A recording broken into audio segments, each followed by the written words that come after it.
Ahoj všichni. Tak, dneska budu říct, jak jedím do školy, do moje české lekce. Když jedím, když musím jet do české lekce, I'm sorry, it's like turned a little bit. Let me try to straighten it.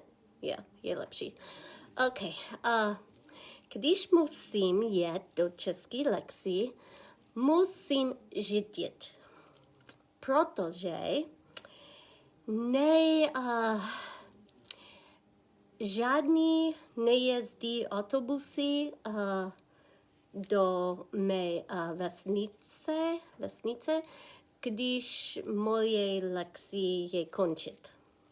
Tak musím řídit, pokud nechci čekat 2 hodiny po lekce, musím řídit. Ale nenanesím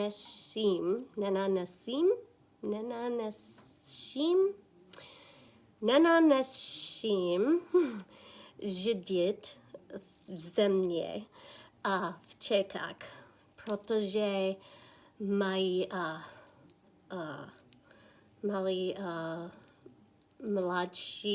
mladší ulici a taky hodně nenanesím, to je české slovo, jo? Nenanesím řídit v českých Budějovicích, protože je velké město a to je hodně prozvod, já myslím. Tak to je lidi v Čechách, v českých Budějovicích, já myslím, že v celých Čechách. Tam je hodně lidí, že chodí. A může chodit před ulice, když není tam, to je české slovo, křižovatka? Intersection, no, crossing, to je, není křižovatka. Lidi na ulici jsou předchod, to je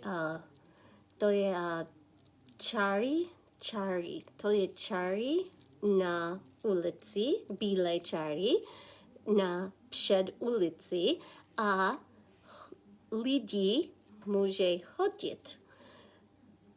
Ale v Americe lidi jenom může chodit, když je křižovatka.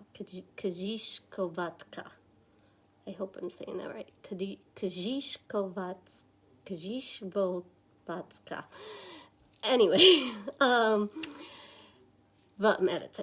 Tak tady mám strach, protože lidi může, a mám strach, že když řídím, nevidím člověk, který pěšky chodit na ulici, před ulice a budu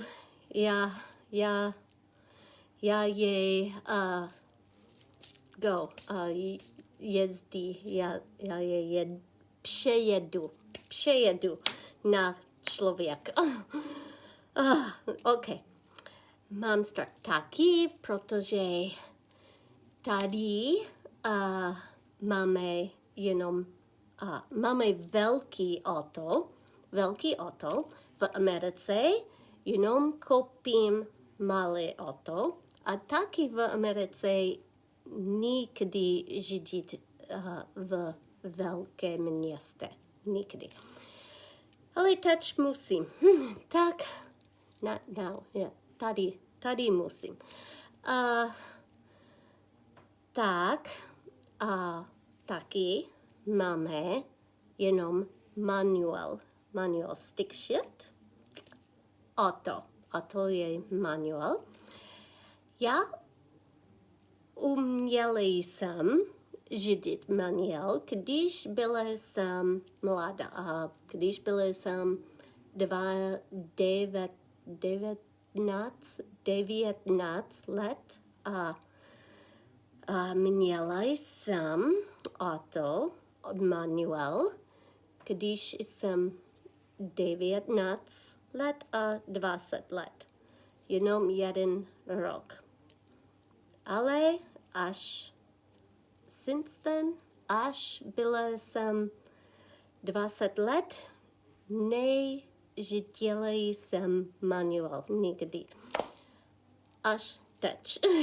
Teď musím řídit manual. A to je těžký v Čechách, protože máme velké auto a parkovat je těžký, když máme velké auto a taky manual. Ale v této země nežidím sám. Manžel musí být sobě, with me, s mnou. Tak, manžel, když mám český lekci, já židím a manžel je tady, je tam s mnou. A chvíli jsem na lekci, manžel je v hospodě a pije pivo s kamarády. Jo, tak to je fajn pro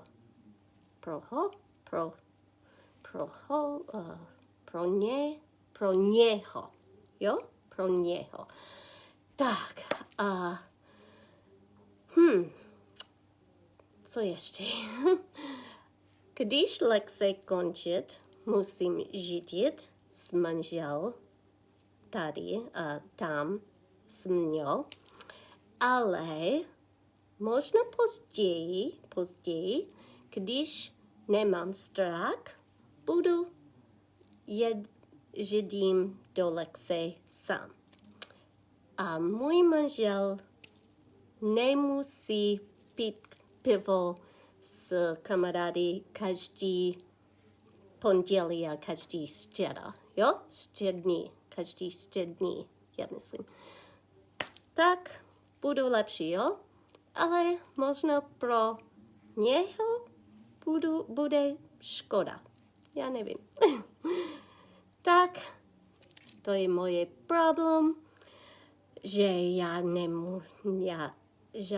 že neneším řídit, ale možná bude lepší s časem, with time, over time. OK, tak příští týden, čau.